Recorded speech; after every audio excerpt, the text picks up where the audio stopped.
Welcome, everyone, to the Wisdom of the Philosopher series.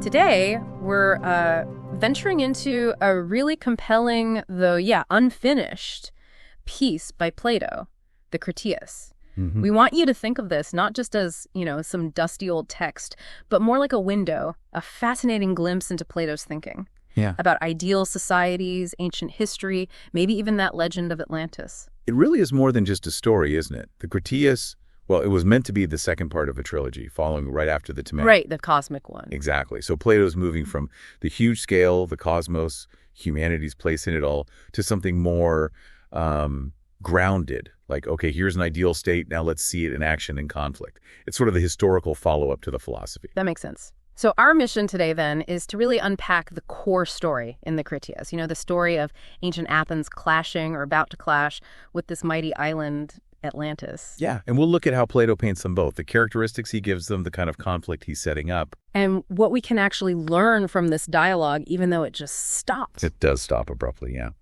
But it starts quite grandly, doesn't it? Critias kicks things off, recounting how the gods divided up the earth. By lot, apparently. Hey, the divine lottery. And it's interesting how they were divided. He says Hephaestus and Athena gods linked with skill, wisdom, strategy. They jointly got Attica. And Critias implies this wasn't random. The land itself was suited for, virtue and wisdom.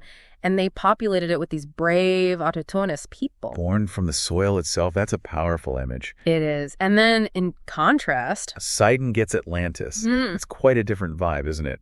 Attica with wisdom and craft, Atlantis with the sea god, maybe more primal forces. Yeah, and Critias mentions Poseidon having children with a mortal woman there, Plato. So right away, you've got this mix, the divine and the mortal, baked into Atlantis' origins. Interesting. Okay, so from that sort of mythological setup, Critias then shifts focus, right, to ancient Athens, but like really ancient Athens. 9,000 years before his time. It's staggering. And he makes a point saying this isn't just made up. It comes from Solon, who supposedly got it from Egyptian priests. It's presented as, history. And the picture he paints is incredibly detailed. He describes an acropolis, but way bigger than the one Plato's audience knew, stretching down to the rivers, including the Phoenix, like Abetus. And he really emphasizes the soil quality back then. Fertile, rich, suggesting this sort of foundational self-sufficiency for Athens. And the society itself. He describes these distinct classes, artisans, farmers, and then this warrior class. Ah, yes. Sounds familiar. Exactly. Very similar to the guardians in Plato's Republic. Living communally, possessing common virtues. Critias even says this applied to the women in that class, too. Which is quite something. It really speaks to Plato's ideas about, social harmony coming from people knowing their roles, but also this shared sense of duty, especially in that guardian class. And geographically, this ancient Athens wasn't small either. He says it went south to the isthmus, inland up to the mountains, Parnes, Citharon, a big area. And again, he mentions the fertile land, plenty of water. It reinforces this image of a blessed land, perfectly suited for this virtuous society. He even gives a number for the warriors, 20,000 men and women, a number they actively maintained, he says. Specific detail. And their homes, modest, not flashy. The focus was clearly meant to be on virtue, intelligence, beauty in a sort of philosophical sense, and their military skill, which Critias claims eventually freed Greece. It's a very idealized portrait. It really is. And it sets up the contrast perfectly, doesn't it? This idealized, virtuous, somewhat modest Athens serves as the perfect foil for Atlantis. Right. So tell us about Atlantis. We know Poseidon got the island. Yes, and Critias gives this vivid description. Poseidon finds his love, Plato, on this central mountain, and he protects her by basically terraforming the place. Creates these alternating wings of land and sea around the mountain. Wow, like natural moats. Kind of, yeah. Almost impregnable and incredibly unique. What does that initial image suggest to you, those rings? Well, like you said, defense, but maybe also isolation, self-containment, a power turned inward, maybe? Interesting thought. And then Critias piles on the details about the resources Poseidon brought forth. Hot and cold springs, abundant food, everything they could need. And the lineage. Poseidon and Plato have children. 10 sons.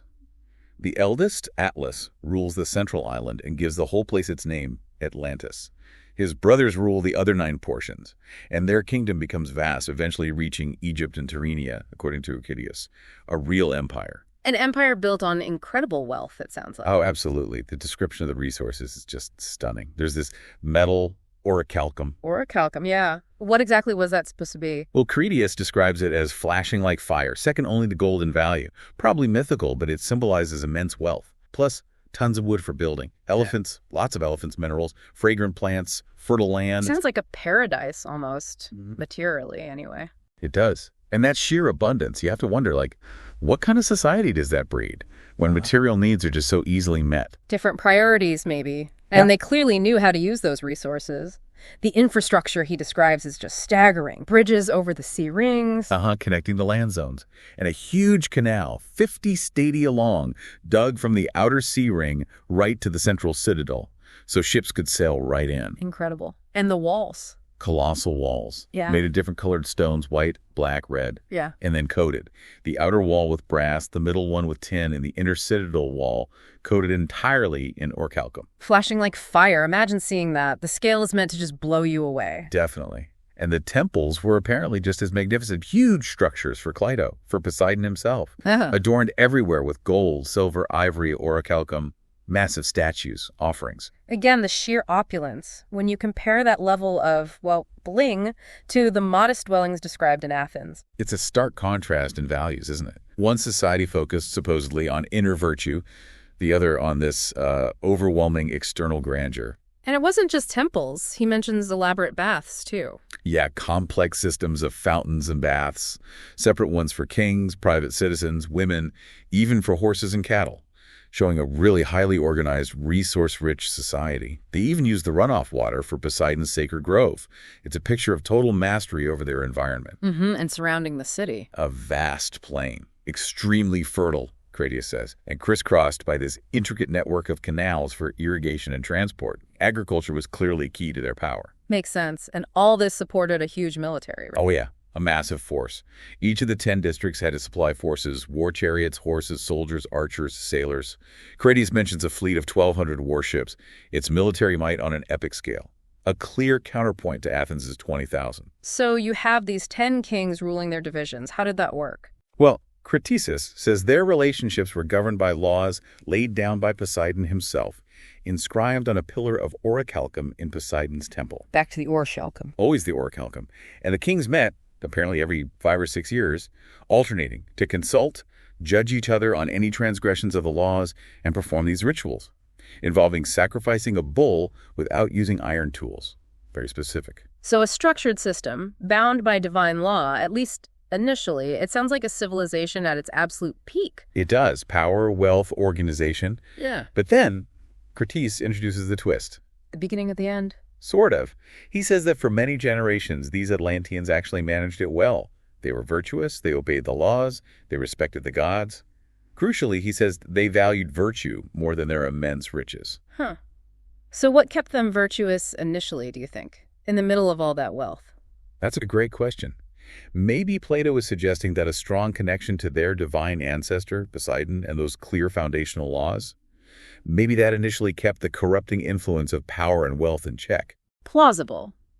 But it didn't last. No. Critias explains that over time, their divine nature, that spark from Poseidon, got looted, thinned out by too much intermingling with mortals. The moral admixture. Exactly. So even though outwardly they still looked glorious, powerful, impressive, inwardly something started to rot. Degeneration set in. They became, as Critias puts it, filled with unrighteous avarice and power. Greed and the lust for more power took over. That's such a classic Platonic theme, isn't it? The idea that even the best systems, the best societies carry the seeds of their own decay, usually through moral corruption. Absolutely. The fragility of virtue in the face of temptation, especially the temptations of wealth and power. So Atlantis is still outwardly magnificent, but inwardly it's becoming corrupt. And the gods notice? Oh, yes. Zeus, the king of the gods, sees what's happening. He observes this grievous condition of a once honorable race, and so he decides to act. He calls a council of all the gods. Okay, setting the stage for punishment. Precisely. Punishment for Atlantis and Critias implies this is what leads to the great conflict with Athens that the dialogue was supposed to describe. Zeus gathers the gods in their most sacred dwelling at the center of the universe, and he's about to speak. And that's where it cuts off. That's exactly where the text breaks off, mid-sentence almost. Leaves you hanging completely. So frustrating. But even as a fragment, you can see what Plato was likely aiming for, right? This huge contrast. Absolutely clear. Ideal, virtuous Athens versus powerful, wealthy, but ultimately corrupt Atlantis.